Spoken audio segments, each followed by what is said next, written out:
Bom dia! Hoje é segunda-feira, 11 de dezembro e começa agora mais uma edição do Bom Dia Baixada.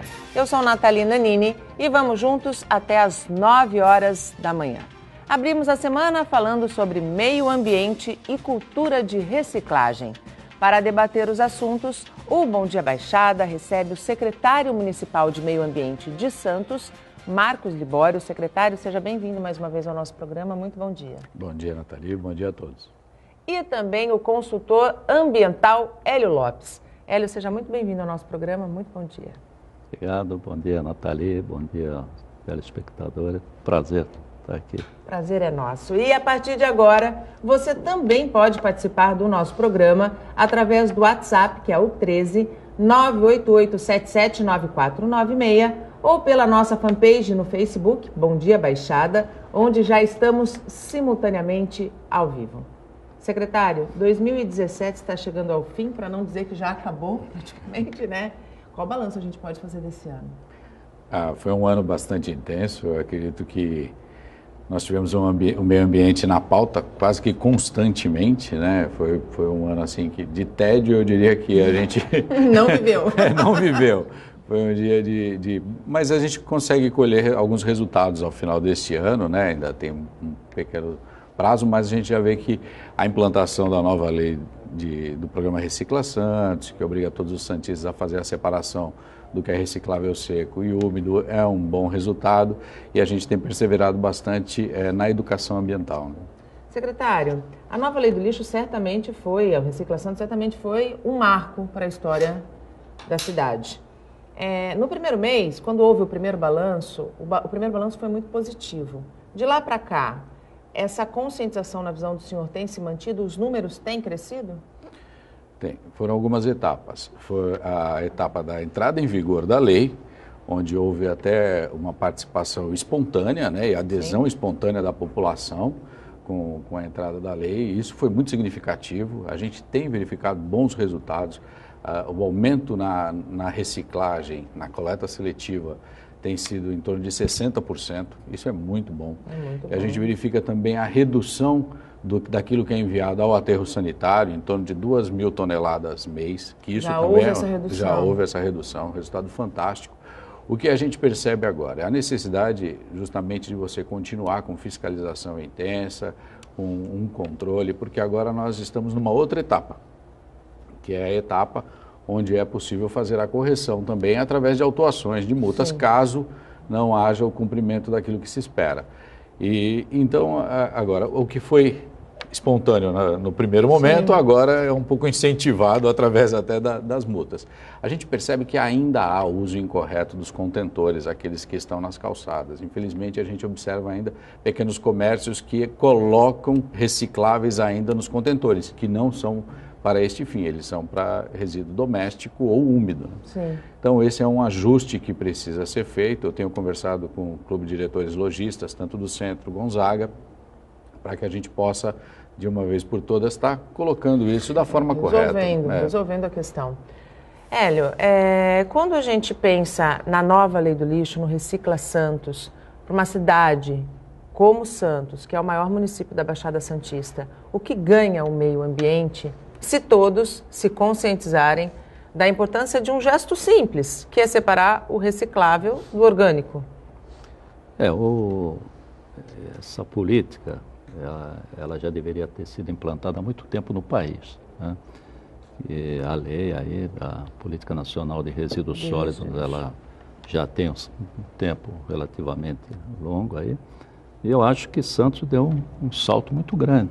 Eu até parabenizo aqui o Até porque Libório. A gente vê números, né? 60% de aumento Exato. de coleta, redução de lixo enviado ao aterro. Isso é bastante importante, significativo. Na coleta seletiva, né?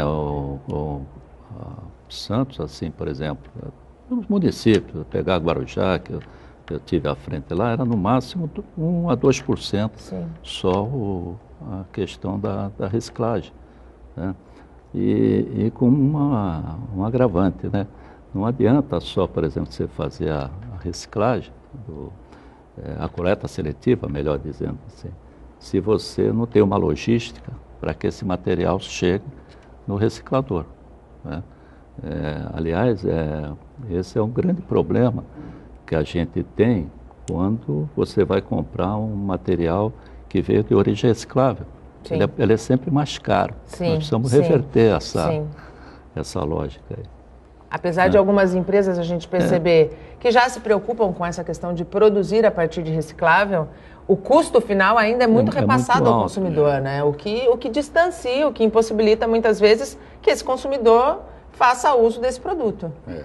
O que a gente percebe é que agora, com a intensificação da oferta de produtos recicláveis, de materiais recicláveis, né, a gente consiga ter algum tipo de fomento na indústria de reciclagem também local. O que acontecia? Como era voluntário, e a coleta seletiva já há 26 anos acontece em Santos, a oferta do material reciclável era de acordo com o humor da população, né? Então, em alguns momentos aderia ou entregava ou não.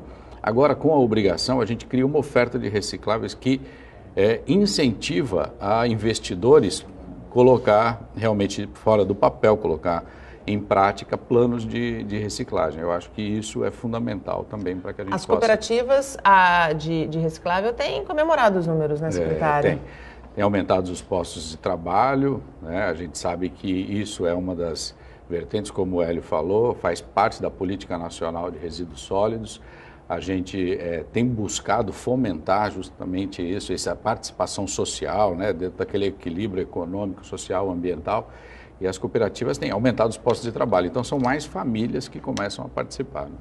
E não participar apenas gerando receita, mas participar gerando consciência ambiental, né, sem certamente. Dúvida. E essa questão que eu estava colocando aqui, do custo, a elevação do custo, ela se deve exatamente pela questão do transporte. Né? Normalmente, essa cadeia que vai reciclar, vai produzir, vai transformar esse material, ela se encontra um pouco distante daqui. Tá? Então, nós precisamos atrair essa cadeia aqui para a nossa região. Você tem cooperativas, né, que eu acho que a gente tem que incentivar mais a criação de cooperativas. Tem que incentivar principalmente, eu acho aí até no caso de ter uma estação de triagem, porque isso daí é uma coisa mundial, eu tive a oportunidade de ver, mesmo nos países mais adiantados, com todo o cuidado que se tem em relação à coleta seletiva, você acaba tendo uma série de materiais, de resíduos que são incompatíveis.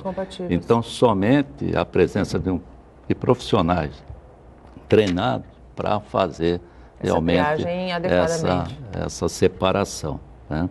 E é comum você se encontrar até pneus, sofás, cadeiras, enfim, tudo quanto é tipo de material. Isso mesmo, por exemplo, na Alemanha.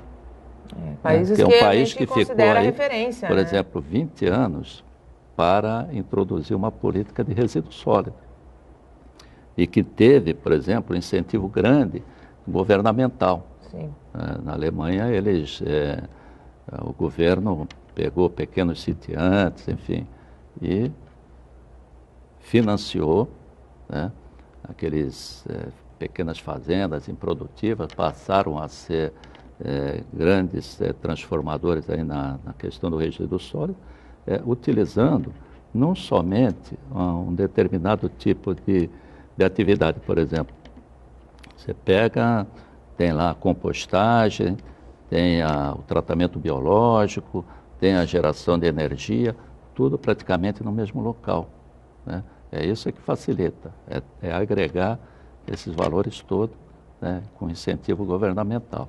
Senão a gente acaba, né, como no passado, separa-se e vai tudo para a mesma vala comum.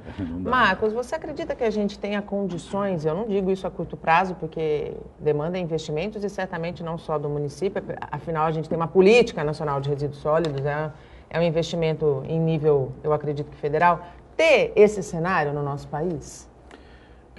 É uma meta, né? É uma meta. A gente precisa ter uma meta de destinação final para o resíduo. O resíduo, ele é um dos grandes problemas da sociedade moderna.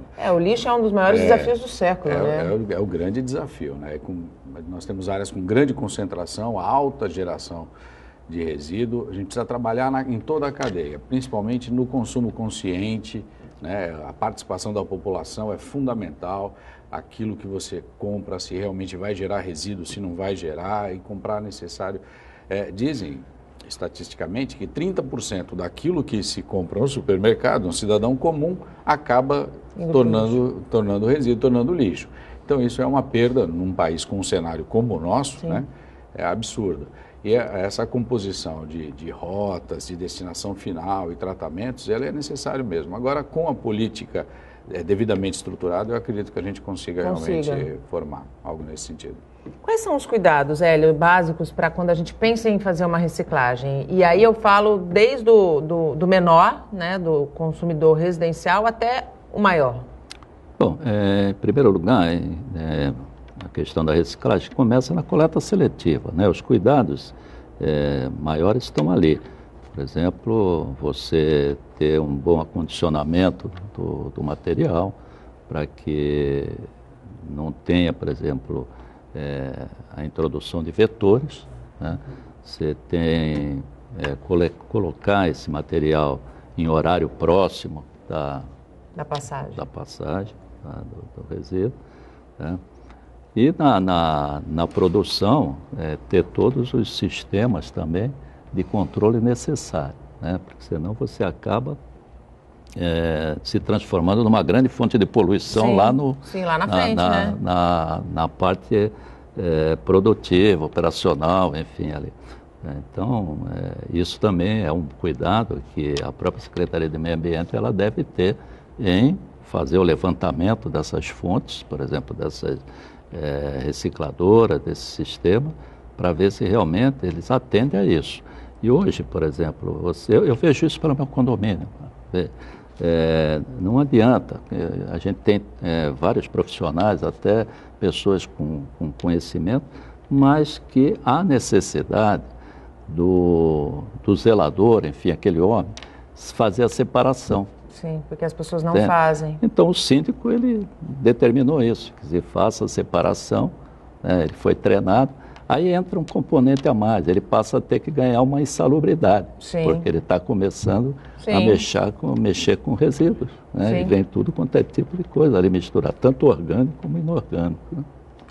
Ô Hélio, se a gente for parar para pensar que em Santos já existe há 26 anos uma política e foi preciso uma lei, criar uma lei para que as pessoas se conscientizassem da importância de separar o lixo e da importância da reciclagem, da importância disso para as futuras gerações e para o meio ambiente. Por que o brasileiro ainda tem esta cultura? Uma cultura de resistência. Exatamente. Né?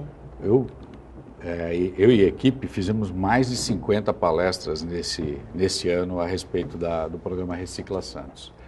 E até as vésperas, não digo nem da entrada em vigor da lei, mas as vésperas já depois do decreto, quando ia começar a multar, as pessoas ainda com descrença de que seria real, de que iria acontecer. Então, é uma resistência que a gente tem que combater, a gente tem que ver que não é simplesmente com o tema resíduo, mas eu acredito que é com tudo. Com tudo. O Brasil, infelizmente, ele é um grande produtor de leis que não saem do papel. Né? Então, a gente tem que buscar realmente colocar em prática. Por exemplo, como até o professor estava falando, a coleta seletiva ela é fundamental. Nós temos a oferta de 5 coletas em horários e dias diferentes no bairro do Gonzaga. Mas, até esta semana passada, a gente ainda verificava a deposição nas calçadas de material reciclável, fora do horário. Então, há a indicação, está no site da prefeitura, o comércio é avisado, todo mundo conhece, né, pelo menos é disponibilizado de todas as maneiras possíveis que a mídia permite, das coletas seletivas, mas ainda há o desrespeito, né? Então nós estamos atuando fortemente com fiscalização para que a população possa... Já houve autuação? Já tivemos, entre intimação e autuação, mais de 30 nesses últimos 15 dias. Aí é que a gente vê o quanto ainda há uma resistência a ser vencida, e algo que, assim, a mídia, como você bem colocou, secretário, fala a todo tempo. O meio ambiente tem ocupado cada vez mais espaço dentro do noticiário, porque já se percebeu que que se não voltar os olhos de uma maneira responsável, a gente vai acabar não tendo mais condições de viver no planeta. Sim, uma cultura não se muda de um dia para a noite. Nós estamos vivendo aí no país a corrupção que você tem aí, e eu acho que nós vamos demorar muito tempo, mas muito tempo para sair. Com tudo o que está acontecendo, as pessoas ainda insistem. Ano que vem a gente vai ter essa certeza, exatamente, né? Então, para você mudar uma cultura, se faz através da educação, que eu acho que a prefeitura está investindo nesse caso, né? Mas não só da educação informal, que é aquela educação que você faz através de campanhas, em épocas de comemorações, formal, né? Determinadas comemorações, né?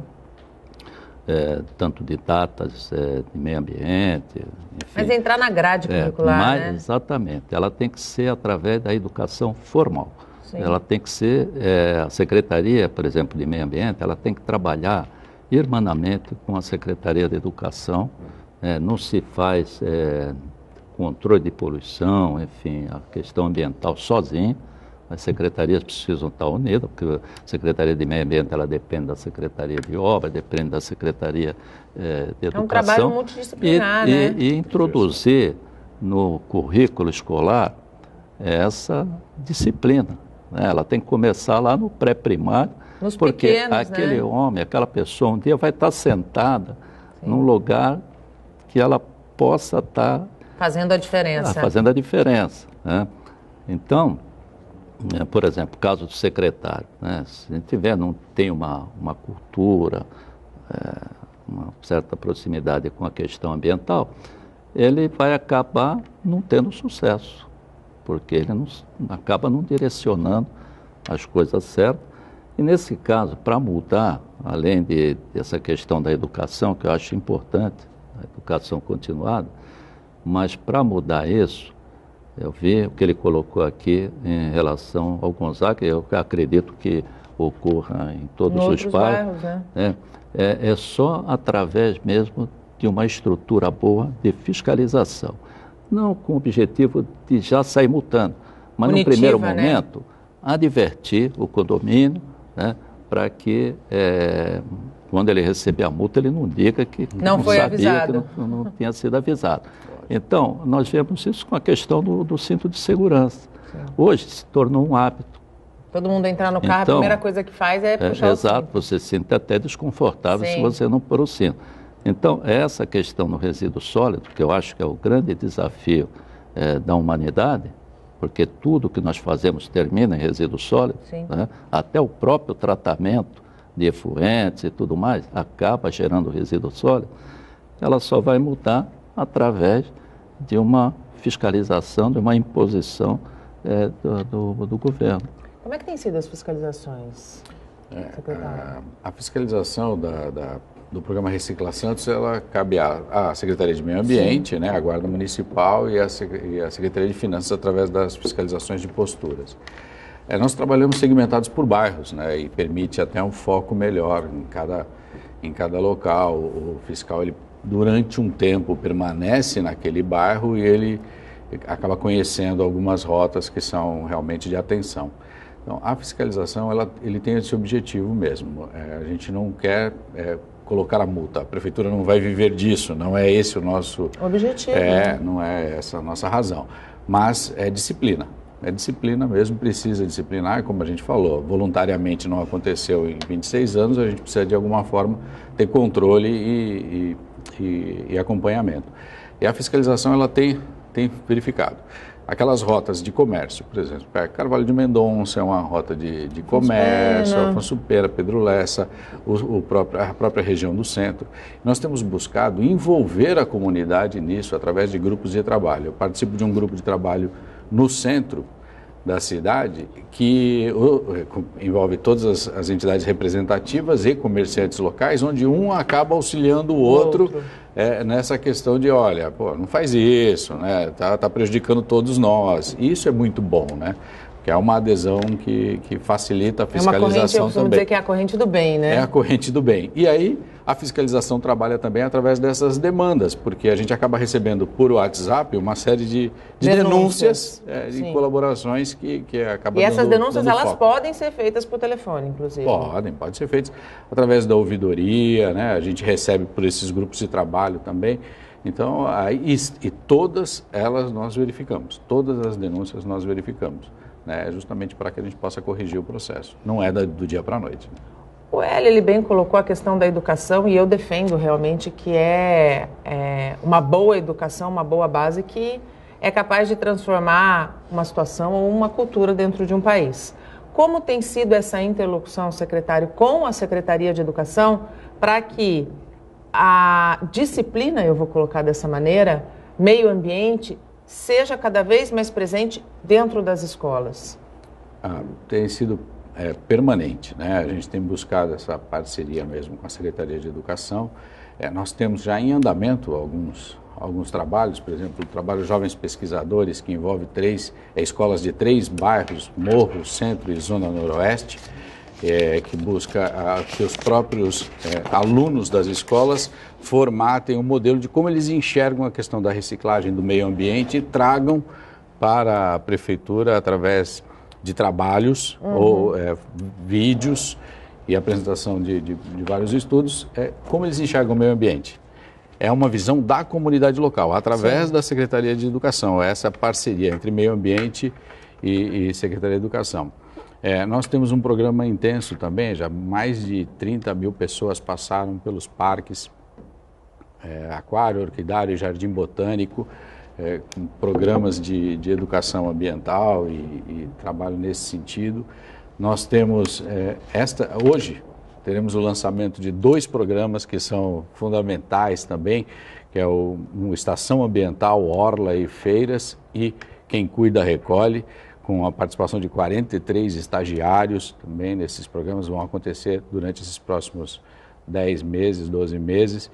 E a gente tem buscado esse envolvimento constante. Nós tivemos na semana passada uma parceria com uma grande empresa aqui da região, que junto com a Secretaria de Educação também, e que a gente pôde premiar alunos que realizaram trabalho, alunos da rede municipal, que realizaram trabalho de educação ambiental. E a Secretaria recebeu diversas cartas desses alunos também, cuidado com a água, cuidado com a energia, descarte correto de lixo. Então, a busca desse envolvimento é fundamental, precisa fazer parte da grade curricular, precisa estar constantemente no pensamento e nas discussões, em sala de aula. E se nós conseguirmos ganhar o coração dos pequenos, nós vamos realmente promover uma mudança. Essa é fundamental. Sem dúvida, eu acredito nisso também. E abrimos o segundo bloco dando espaço para as notícias do esporte. Começa hoje a transição no Santos Futebol Clube. O presidente eleito, José Carlos Pérez, deve se encontrar, vocês estão vendo aí imagens do dia da votação, do dia da eleição, deve se encontrar com Modesto Roma Júnior. Pérez foi eleito com 1.851 votos. Andrés Rueda e Modesto Júnior ficaram em segundo lugar empatados com 1.661 votos. Nabil teve 495 votos. Certamente a primeira tarefa de Pérez é escolher o novo técnico do Peixe. Um dos nomes mais cotados é o de Zé Ricardo do Vasco. O novo presidente também deve definir quem irá comandar a diretoria executiva do clube. Vocês viram aí durante toda a minha leitura, toda a minha informação, imagens da nossa equipe, da equipe da Santa Cecília TV. Porque aqui na Santa Cecília, o torcedor do Santos pôde acompanhar tudo o que aconteceu durante a eleição. Foram mais de 13 horas de trabalho ao vivo, um trabalho exemplar de toda a equipe. Um resumo de tudo o que aconteceu na eleição, você confere a partir das 7h30 da noite no Caderno Regional. Boa sorte ao novo presidente. E voltamos com os nossos convidados. Hoje falamos sobre meio ambiente e cultura de reciclagem. Estão comigo na bancada o secretário municipal de Meio Ambiente, Marcos Libório, e o consultor ambiental, Hélio Lopes. Você pode interagir com os nossos convidados através do WhatsApp, que é o 13 98877 9496, ou pela nossa fanpage no Facebook, onde estamos simultaneamente ao vivo desde as 8 horas da manhã. Secretário, estamos muito próximos da temporada de verão, quando a quantidade de pessoas na nossa região aumenta, a população que frequenta as praias aumenta muito e não deveria, mas acontece com bastante frequência, das pessoas jogarem lixo nas praias, né? Quais são as ações que estão programadas por parte da Secretaria de Meio Ambiente para que as praias fiquem limpas e mais do que isso, para que quem frequente a praia se conscientize de não jogar o lixo na areia? É terrível, né? Durante um feriado prolongado, a gente observa que são retiradas 15 toneladas de lixo da faixa de areia. Só da faixa de areia, 15 toneladas, né? É muita coisa. E a Secretaria de Meio Ambiente está promovendo, nesta temporada, a colocação de 4 tendas, né? Através de um programa que chama Estação Ambiental Orla, e 4 tendas em pontos estratégicos na praia de trabalho de conscientização. Nós iremos frequentar com estagiários, com aulas ilustrativas, através de jogos lúdicos, envolver a população mesmo nessa conscientização. Nós evitaremos a distribuição de panfletos, porque seria mais um resíduo, então nós temos investido muito na mídia digital e em todo esse conhecimento das necessidades, né? Porque a gente verifica que, através dessa ação, a gente consegue, pelo menos, tenta diminuir o resíduo. E envolvendo, inclusive, alguns institutos que já realizam esse trabalho, né? Então, nós vamos fazer algumas ações, como a remada por menos lixo, caminhada na praia, todas essas ações unindo tanto o esporte quanto a educação ambiental serão realizadas. Tomara que a gente consiga, né, ao fim dessa temporada, ter um balanço mais positivo com relação ao volume de lixo destinado nas areias, né? Porque é impressionante mesmo. A gente gostaria muito que aquele turista, né, o cidadão local tem sido trabalhado, né, em sua consciência durante todo esse ano, mas que o turista, quando chegasse em Santos, pudesse respirar consciência ambiental, né? Pudesse respirar sustentabilidade. Esse é um dos nossos objetivos, esse é um dos nossos focos, né? Para que ele possa receber a informação necessária e, de alguma maneira mesmo, se sentir constrangido a jogar o lixo na areia, né? Não pode fazer isso, não pode acontecer. Professor, esse lixo todo, que infelizmente ainda é jogado na areia, para quem está em casa entender, traz que tipo de prejuízo para o meio ambiente e que tipo de prejuízo para quem frequenta a praia? Bom, em primeiro lugar, sobre a própria vulnerabilidade da praia, né? Porque isso é a chamada poluição difusa, né? Que chega às nossas praias. Eu colocaria aí uma questão importante também, que tem um peso grande, e que eu acho que era importante um programa nesse sentido, que é a questão relacionada às ligações clandestinas, né? Porque você tem uma educação que tem que ser feita, aí eu acredito que ele colocou com bastante propriedade, o secretário colocou com bastante propriedade aqui, que é a questão da educação, é uma informal, mas através de algumas campanhas, até porque grande parte dessas pessoas que vêm para cá são turistas, né? Então não tem assim uma ideia. E realmente, quando você sai da praia, é um verdadeiro depósito de lixo a céu aberto, né?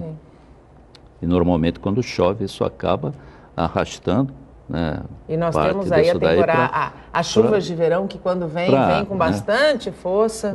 Agora, o peso maior dessa poluição das nossas praias, ela está relacionada à questão dos canais, que recebem as ligações clandestinas de esgoto, né? Então, a gente, em Santos, é uma praia que ela oscila muito, né? E como é um processo estatístico, isso, nem sempre quando a bandeira verde está lá colocada, significa que naquele momento você pode tomar banho, que aquela condição da praia está boa, porque é um processo estatístico, você tira a amostragem e 3, 4 dias depois é que você tem a colocação da bandeira, a troca da bandeira, né? Então, você vê que são várias fontes de poluição que que nós temos. Então, um trabalho grande que a Secretaria tem que enfrentar aí, fazendo programas de controle ambiental, porque você não controla essa poluição, enfim, todo esse descarte, com ações pontuais. Você precisa ter um programa, você precisa ter um projeto, né, para poder desencadear e obter um certo sucesso, né? Você tem só uma ideia, quando eu estava lá em Guarujá, que nós transformamos a Praia do Tombo em Bandeira Azul. Bandeira Azul que recebeu pela 8ª vez, né, a Bandeira Azul. Foram feitas 3 campanhas com a introdução de fumaça para detectar as ligações clandestinas. Hoje a Praia do Tombo está isenta de ligações clandestinas. Então você pega a legislação aí, no máximo, seria aí 1.000 coliformes em 100 ml de água, né? Vocês pegam lá na Praia do Tombo, dá 1, 2, e às vezes 0. Quer dizer, qual é a praia que atinge esse nível? Uma praia que é urbana, sim, próxima da população, muito mais difícil de você controlar. São com ações de controle e fiscalização diária, porque é dureza. Veja, a população não adianta, ela leva cachorro, ela leva lá até cavalos, enfim, e tudo quanto é tipo de coisa chega na praia. E, aí, e a gente ainda tem um adendo que é o porto, né? O nosso porto é muito próximo, né? Então a gente ainda tem a questão da poluição causada, inclusive, sim, pelos navios, né? Que chegam e que acabam destinando aí os seus resíduos no nosso mar, né? Esse é um trabalho importante, realmente a gente precisa ver que toda a lavagem do porão, né, uma coisa que precisa estar atendido, todas as normas técnicas, capitania e tudo, mas com relação até ao sistema de drenagem, né, que acaba carreando para os canais dejetos de animais, nós estamos também com mais 23 estagiários trabalhando numa campanha que é de quem cuida recolhe. Existe um estudo que diz que boa parte do DNA desses dejetos que estão no sistema de drenagem são de origem animal. Então a gente acredita que é o descarte irregular mesmo. Basta andar pelas calçadas, na calçada, tal. Então nós estamos intensificando esta campanha durante esses próximos 10 meses, né? Então é um programa que ele é estendido por todo o ano, praticamente, de 2018, que quem cuida recolhe, né? Porque realmente é um trabalho, sim, de conscientização. Até colocando como o Hélio colocou, a respeito dos esgotos clandestinos, há em andamento, né, o Caça-Esgoto, é um programa constante, né? A Prefeitura tem um convênio assinado com a Sabesp neste sentido. Então eu tenho conversado constantemente, até quando a gente recebe uma denúncia, olha, tem um cheiro estranho no Canal 5, tem e tal. A gente procura agir de forma rápida. O Canal 5 inteiro passou já por essa identificação de possíveis esgotos clandestinos, estão sendo realizados no Canal 4, Canal 3 e assim sucessivamente, para que a gente possa ter uma cobertura de toda a cidade. A identificação de esgotos clandestinos ela é fundamental mesmo, né? Precisamos colocar... isso, né? Esse é um sistema mesmo, de fumaça, tal, corantes, a gente consegue identificar possíveis. Olha, no Canal 5 foram detectados muitos? Cada inspeção que se faz são menos, mas o que acontece em algum momento é que uma intervenção de uma concessionária acaba interferindo na rede de esgoto. Um quebra o trabalho do outro. Precisa passar... sem juízo de valor, mas apenas exemplificando, precisa passar a rede de gás, TV a cabo, alguma coisa assim, acaba... Ou seja, não há um cuidado cuidadoso, não há um precisa cuidado, ter um critério. Precisa ter um critério na realização dos trabalhos, porque às vezes a gente acaba observando só pela consequência. Opa, aconteceu a quebra, a ruptura de uma rede, e aí a gente vai lá consertar. Mas precisa ter um critério grande também na realização de todos esses trabalhos. E chegamos ao último bloco do programa. Participam hoje aqui comigo o secretário municipal de Meio Ambiente, Marcos Libório, e o consultor ambiental, Hélio Lopes. Ainda dá tempo de você participar do programa através do WhatsApp, que é o 13 988779496, ou pela nossa fanpage no Facebook, onde estamos simultaneamente ao vivo. Secretário, a cultura de reciclagem é um foco em Santos. É um foco em Santos. A gente precisa, né, diminuir toda a emissão que existe para o aterro sanitário. Nós estamos diante de um cenário aí de esgotamento do aterro sanitário do Sítio das Neves, né, há um prazo. A licença ambiental atual vai até outubro de 2018, com uma extensão solicitada até maio de 2019, no uso das condições atuais. Então, mas, de qualquer maneira, é muito curto. O prazo é muito curto. A gente precisa incrementar a destinação do que é possível, de tudo que é possível para a reciclagem, retornar. A gente vai economizar energia, economizar água, vai baratear custos com a maior oferta, acaba barateando os custos industriais. Então, a ideia é justamente essa, incentivar e incrementar a reciclagem em Santos. A administradora, inclusive, do aterro sanitário pediu mais prazo à CETESB, né? Ainda não há uma decisão, mas já há algum encaminhamento. A gente sabe que está sendo feito estudos para que, não tendo essa extensão, precisa ter uma solução para o destino dos resíduos que serão produzidos. Já há algum avanço nesse sentido? Já se tem uma luz no fim do túnel, secretário? O que estão sendo estudados, eu acredito que sejam algumas rotas, né? Rotas biológicas, preferencialmente, rotas térmicas, rotas de destinação final. Sempre vai existir algum tipo de resíduo para depósito final. Então, esse estudo está sendo realizado pelo IPT, através da AGEM, e com um prazo de apresentação aí para os próximos 30 dias.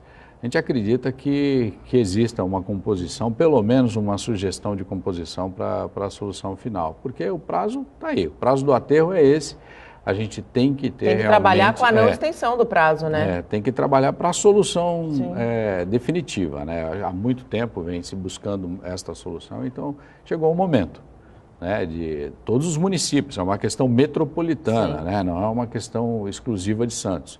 Apesar do aterro estar em Santos, a gente sabe que esta necessidade de conversa entre todos os prefeitos da região para que possa existir o melhor modelo de destinação final para a Baixada. E está havendo um diálogo participativo de todos os secretários nesse sentido? Sim. Os secretários têm participado desse processo naquilo que tange ao fornecimento de informações, para que o IPT possa ter a melhor visão realmente do que acontece na cidade. Então, os secretários de meio ambiente dos municípios conhecem a situação, conhecem as quantidades de resíduo, a gravimetria, o que se tem de plástico, o que é úmido, o que é reciclável, né? Então, nós dispomos de informações e temos passado ao IPT essas informações para que se construa a melhor solução possível, ou pelo menos um estudo com base naquilo que acontece nas cidades, né, real. Então, os secretários estão bem próximos. Agora, é lógico que a decisão fica a cargo do governo, fica a cargo desta união. Tem sido apresentado no Condesb também, né? Então, a gente acredita que estamos aí bem próximo, pelo menos, é o que se espera, da apresentação de uma solução. De um indicativo, exatamente. Professor, qual seria, do ponto de vista ambiental, a solução ideal para caso não haja extensão desse prazo do aterro sanitário? Porque muitas são as opções apresentadas, mas do ponto de vista ambiental, qual seria a solução mais adequada? Bom, primeiro eu gostaria de deixar aqui consignado o seguinte, que houve uma certa omissão por parte do governo estadual, né, e porque ela tem uma fiscalização por parte do órgão ambiental estadual, né? E deixar chegar num caminho crítico. Deixou chegar no esgotamento, né? Nós temos um processo aí já em extinção, com uma licença de operação, até, no máximo, isto estendendo, em maio de 2019. Né? E nós temos uma produção diária aí de praticamente 630 toneladas dia de lixo. Se eu esteja enganado, é mais ou menos isso, né, secretário? Então, isso só da cidade de Santos, porque esse aterro ele recebe de outras cidades. 7 cidades, não? 6 cidades. E um detalhe, por ser um aterro particular, ele recebe também lixo industriais. Sim. Classe 2 aí, no caso, né? Isso não perigoso, mas recebe. E isso acaba cada vez mais diminuindo a vida útil do aterro. Né? Então, mesmo que nós tivéssemos hoje, nesse momento, uma decisão quanto à alternativa a ser utilizada para tratamento, eu acho que não vai dar tempo de se implantar. Olha só que absurdo isso, né? Porque você seja um briológico, um incinerador, você tem que passar por um processo de licenciamento. Já vai te levar aí licitação, licenciamento. Quase um ano, porque isso vai exigir audiências públicas, né? Se faz através de um EARIMA, de um estudo de impacto ambiental, né? Então, se você olhar esse cenário, ele é preocupante, né? Nós estamos numa rota, né, de chegar numa situação totalmente adversa ao meio ambiente, né? Agora, voltando à sua pergunta, qual é a melhor alternativa? Eu tenho que olhar a Política Nacional de Resíduos Sólidos. Ela tem uma pirâmide que me coloca as prioridades, né? E a prioridade, a primeira, né, que é a não geração. É a não geração de lixo, né? Não geração de lixo, né? E aí eu posso dar alguns exemplos de não geração, até na geração do não industrial. Vou pegar aqui, por exemplo, uma indústria que trabalha na produção de cloro e soda e que gera aí como resíduo o mercúrio, né? Qual é a alternativa da não geração? É a substituição do seu processo produtivo, ao invés de célula de mercúrio, por membranas poliméricas. Com isso, você elimina a geração de resíduo e elimina a parte ocupacional. Olha que beleza.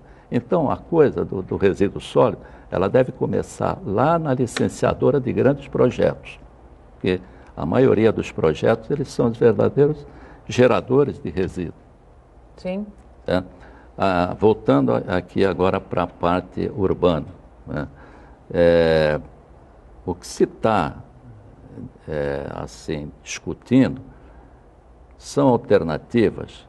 Eu tenho visto aí, principalmente, uma tendência para a questão do incinerador, que vai não ao encontro, mas de encontro à questão da Política Nacional de Resíduos Sólidos.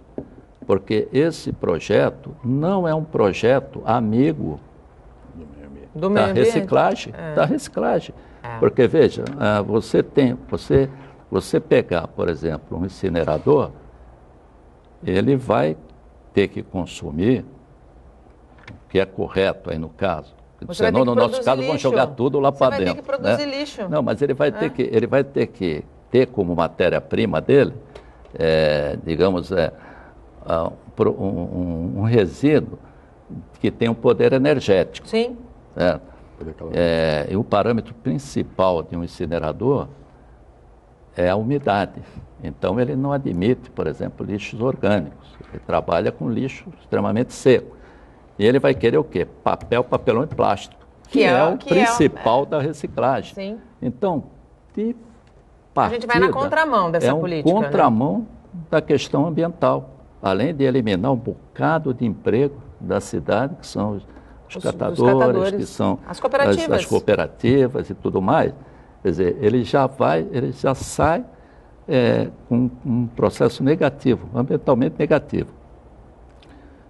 Fazendo até do ponto de vista econômico, o incinerador, hoje, por exemplo, você tem o quê? Você tem dois transportes, ou seja, aquele que passa na tua residência, pega o lixo, leva numa estação de transbordo e da estação de transbordo ele leva para o aterro. Então, nós temos dois transportes. Com o incinerador, nós vamos ter três. Três, é verdade. Nós vamos ter um que vai levar para o transbordo, vai levar para o incinerador, e o incinerador, ele não elimina o problema. Ele vai gerar o quê? Escórias, cinzas, lamas de tratamento, que são resíduos perigosos, que vai gerar um terceiro transporte de resíduo perigoso para o Planalto. Isso vai o quê? Encarecer o custo de uma prefeitura que sequer consegue manter a sua estação de transbordo numa situação confortável. Né? Então, a alternativa que eu vejo que mais se encaixa para uma prefeitura, que é amiguinha do por exemplo, dos catadores, dos recicladores, né, e da Política Nacional de Resíduos Sólidos, é o tratamento biológico. O Marco já tinha acenado aí. Por quê? Porque o tratamento biológico, primeiro, o custo de implantação é muito barato. Muito mais barato. Você pega um incinerador, hoje, para implantar, é na base de 2 bilhões. Um tratamento biológico, ele não sai 300, 400 milhões. Tomara que a gente caminhe, né? Um terço do que sai do tratamento biológico, ele sai como adubo orgânico. Adubo. E ele gera energia. Sim. E gera uma energia sem gerar dioxina, porque ele vai utilizar um metano. Você não vai pôr outra coisa que não seja o lixo orgânico. E vai ser a queima do metano. E não como no incinerador, que é a queima de plástico que vai gerar dioxinas e furanos. Que vai poluir o meio ambiente, o ar. Se você tem equipamentos, que é digamos, a retórica dos defensores do incinerador, você tem vários equipamentos de controle. Você tem lavadores de gás, precipitador eletrostático, combustor catalítico seletivo. Para você ter uma ideia, o incinerador custa 300 milhões de euros, só o incinerador. O resto, mais 300 milhões, são equipamentos de controle de poluição. Tá?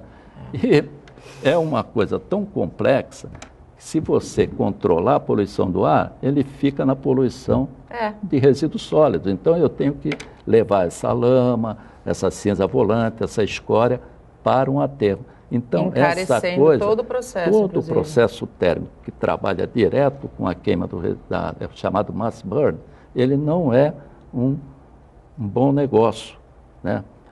E além do que, ele elimina todos os outros possíveis negócios que existem ao redor. Tomara que a gente opte por essa solução mais barata e mais adequada, né, secretário? Rapidamente, quais são os desafios para 2018? A gente acredita que nenhuma solução única, exclusiva, uma rota térmica, uma incineração, seja a solução final, definitiva. É uma composição para que a gente possa ter o melhor aproveitamento em todas as etapas, né? Tanto da reciclagem, fomentar empregos e renda e trabalhar isso.